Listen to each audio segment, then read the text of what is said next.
नमस्ते। चलिए आज ये समझने की कोशिश करते हैं कि हमारा पर्यावरण, हमारा माहौल असल में काम कैसे करता है और ये जानना हमारे आने वाले कल के लिए इतना ज़रूरी क्यों है।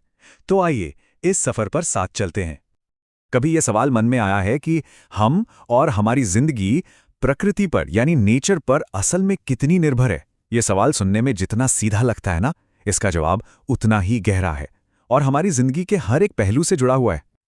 और इस सवाल का जवाब हमें मिलता है एक बहुत ही दिलचस्प विज्ञान में, जिसे कहते हैं पारिस्थितिकी या इकोलॉजी। ये हमें समझाता है कि जीवन का ये जो पूरा ताना बाना है, वो आखिर बुना कैसे गया है। तो ये पारिस्थितिकी या इकोलॉजी है क्या आखिर? देखिए, बिल्कुल सीधे साधे शब्दों में कहें तो ये इस बात की पड़ताल करता है कि कैसे हर जीव, चाहे वो हम इंसान हो, जंगल का कोई जानवर हो या फिर एक छोटा सा पौधा, अपने आसपास के माहौल के साथ कैसे रिश्ता बनाकर रहता है। सब कुछ एक दूसरे से जुड़ा हुआ है, बिल्कुल एक बड़ी पहेली की तरह।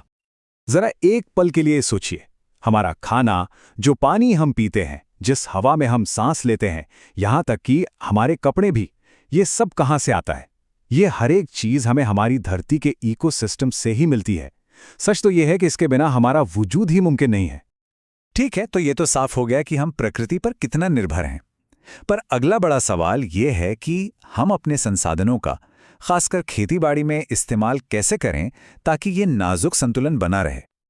और यहीं पर सबसे जरूरी बात आती है सस्टेनेबिलिटी की, मतलब समझदारी से इस्तेमाल करना। हम अपनी जमीन, पानी और जंगलों का इस्तेमाल इस तरह से करें कि हमारे बाद जो पीढ़ियां आएंगी उन्हें भी ये सब मिल सके। ये एक तरह से अपनी विरासत को बचाने जैसा है। और अच्छी बात यह है कि ऐसा करने के हमारे पास कई रास्ते हैं। हम मिट्टी और पानी को बचा सकते हैं, ज़्यादा से ज़्यादा पेड़ लगा सकते हैं और कोयला पेट्रोल की जगह सूरज और हवा जैसी साफ सुथरी ऊर्जा का इस्तेमाल कर सकते हैं। हर एक छोटा कदम बहुत मायने रखता है। और पता है, ये बात बहुत कम लोग सोचते हैं कि हमारे खेत भी ना अपने आप में एक छोटा मोटा इकोसिस्टम होते हैं। कृषि पारिस्थितिकी हमें यही सिखाती है कि कैसे हम अपनी फसलों, जानवरों, मिट्टी और पानी के बीच एक तालमेल बिठाएं, ताकि हमें भी सेहतमंद खाना मिले और हमारी धरती भी सेहतमंद रहे। किसी भी इलाके की फसलें वहाँ के मौसम का आईना होती हैं। ये वहाँ की पूरी कहानी बता देती हैं। जैसे जहाँ धान उगता है, आप अंदाज़ा लगा सकते हैं कि वहाँ बारिश खूब होती होगी, और जहाँ गेहूं होता है वहाँ का मौसम ठंडा और थोड़ा सूखा होगा। फसलें असल में उस जगह की जलवायु का जीता जागता सबूत होती हैं। लेकिन जाहिर है, जब ये बैलेंस बिगड़ता है तो मुश्किलें खड़ी होती हैं। और यही हमें ले आता है प्रदूषण और जलवायु परिवर्तन जैसे बड़े और गंभीर मुद्दों पर। चलिए अब इन पर एक नज़र डालते हैं। सोचिए, ये प्रदूषण कैसे हर तरफ से हमला करता है। गंदी हवा से पेड़ों की पत्तियों का दम घुटने लगता है। जहरीला पानी पौधों को अंदर से बीमार कर देता है। और खराब मिट्टी, वो तो हमारी फसलों की जड़ों को ही खत्म कर देती है। हर तरह का प्रदूषण सीधा हमारे जीवन के आधार पर ही चोट करता है। और इन सभी खतरों के ऊपर एक और बड़ा खतरा मंडरा रहा है, और वो है क्लाइमेट चेंज।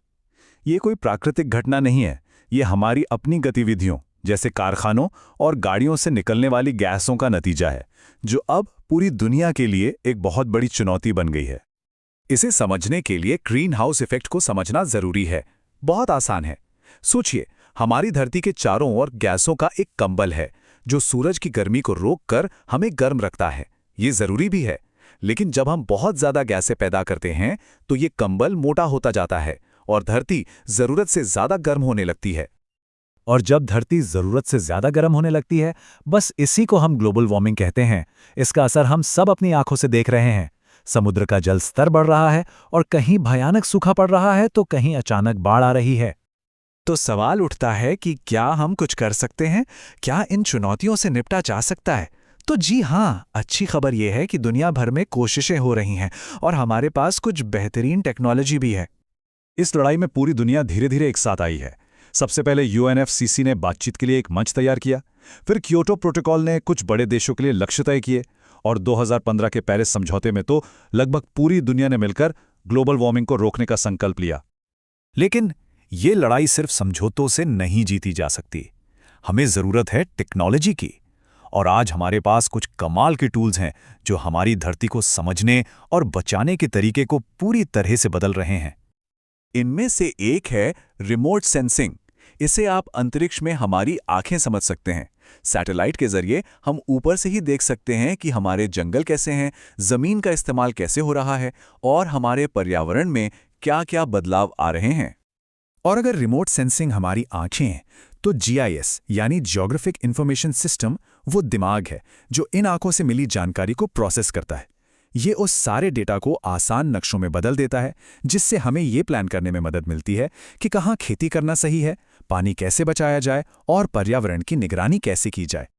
तो आखिर में ये सवाल हम सबके सामने है कि आने वाली चुनौतियों का सामना करने के लिए हम सब मिलकर इन तकनीकों और आपसी सहयोग का सबसे अच्छा इस्तेमाल कैसे कर सकते हैं। इसका जवाब किसी एक के पास नहीं, हम सबके छोटे-छोटे प्रयासों में छिपा है। हर एक सही फैसला हमारे साझा भविष्य को बेहतर बना सकता है।